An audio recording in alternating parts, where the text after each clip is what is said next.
You probably think selfies are a modern invention, right? Something born with smartphones and social media. But what if I told you the very first selfie was taken long before Instagram, by someone you'd never expect? Prepare to have your mind blown as we uncover the surprisingly ancient origins of the selfie. When you hear the word selfie, what comes to mind? Maybe a perfectly posed Instagram shot, a silly TikTok filter, or that one friend who documents every single moment of their life with their front-facing commenter. We associate selfies with the 2010s, with the explosion of smartphones that put a high-quality camera in every pocket. Think back to the early days of Instagram, when the duck face was king and every celebrity was mastering the art of the casual self-portrait. It felt like a brand new cultural phenomenon, a digital age way of saying, here I am, this is me.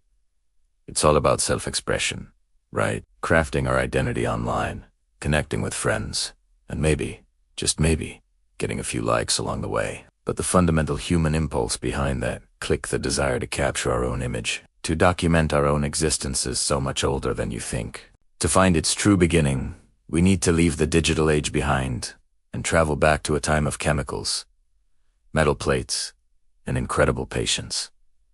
So, let's rewind the clock, way back.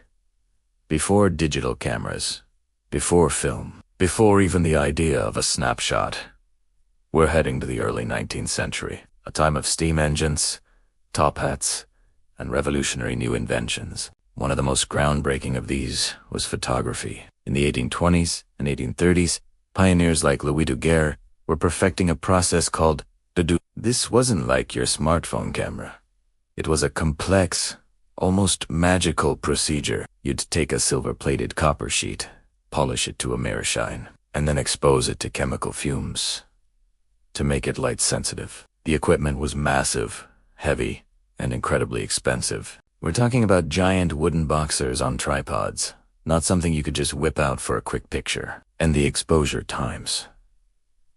Forget about a fraction of a second. Early photographs required the subject to stay perfectly still for several minutes, sometimes even longer. If you blinked, you'd ruin the entire image. Given all these challenges to bulky gear, to high cost, the agonizingly long exposures to the idea of turning the camera on yourself for a casual picture seems almost impossible, right? Who would have the time, the resources, or even the idea to do such a thing?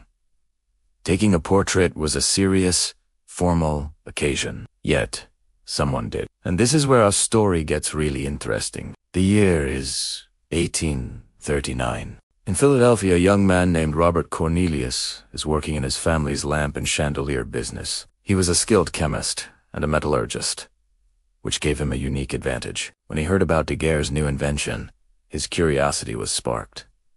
He wasn't just interested in photography, he wanted to improve it. He set up his own camera simple box, fitted with a lens from an opera glass in the back of his shop. One clear autumn day, he decided to try an experiment. But instead of pointing the camera at a building or a still life, he pointed it at himself. He removed the lens cap, ran into the frame, and stood completely still for over a minute, staring intently into the distance. Then, he ran back and replaced the cap.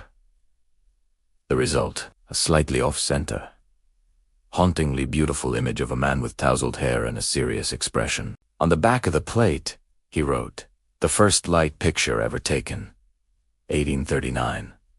This was it. Not just a self-portrait, but the very first deliberate photographic the world's first selfie.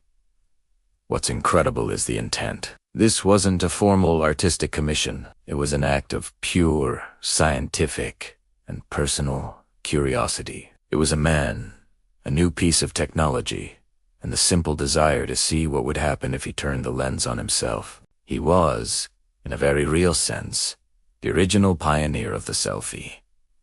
Now, it's important to give credit where it's due. Robert Cornelius wasn't the only early photographer to experiment with selfie. Across the Atlantic, another innovator named Hippolyte Bayard was also creating his own self-portraits around the same time. Most famously, one where he posed as a drowned man to protest a lack of recognition for his own photographic inventions. But Cornelius's image holds a special place. While Bayard's was an artistic statement, Cornelius's seems to be driven by a more personal, documentary impulse. It feels less like a performance and more like a quiet moment of self-reflection, captured by a new and wondrous technology. It is the closest thing in the 19th century to the spirit of a modern selfie.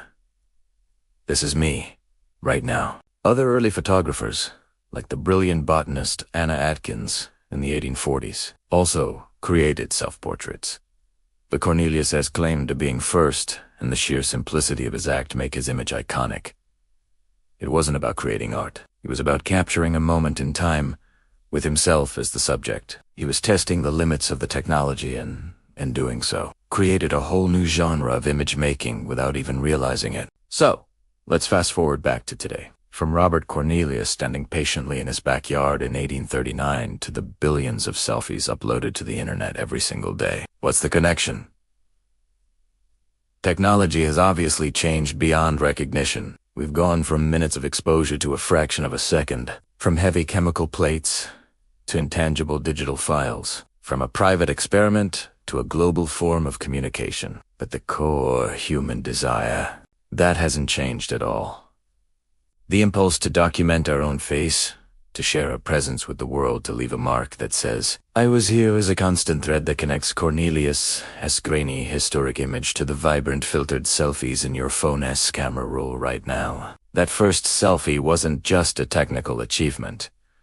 It was the birth of an idea that our own image is worth capturing and preserving. It makes you wonder, as we move into an age of augmented reality and AI-generated avatars, what will the selfie of the future look like? What will remain of that simple, human act of turning the camera around? Thank you so much for joining me on this journey back in time. It's amazing to think that something so modern has roots nearly 200 years old. If you found this as fascinating as I did, please hit that like button and subscribe for more deep dives into the hidden histories of our world. And let me know in the comments, what do you think's the most iconic selfie ever taken? I'd love to hear your thoughts. See you in the next video.